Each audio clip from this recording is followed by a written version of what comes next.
మహిమ ఎన్నటికీ తెలియదాయే సాంబ శివ నీదు మహిమ ఎన్నటికీ ఆ తెలియదాయే సాంబ శివ నీదు మహిమ ఎన్నటికీ తెలియదాయే సాంబ శివ నీదు మహిమ ఎన్నటికీ తెలియదాయే హర హర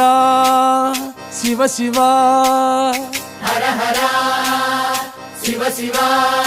ఆ గంగా జలము తెచ్చి నీకు అభిషేకము చేతునంటే గంగా జలము తెచ్చి నీకు అభిషేకము మరి చేతునంటే గంగ జలమున సేప కప్పల ఎంగిలంటున్నావు శంభో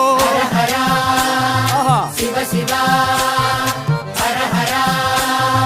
శివ శివ ఆ సాంబ శివ నీదు మహిమ ఎన్నటికీ తెలియదాయే హర హర శివ శివ ఆ ఆవు పాలు తెచ్చి నీకు అర్పితము చేతునంటే పాలు తెచ్చి నీకు అర్పితము చేతునంటే ఆవు పాలన లేక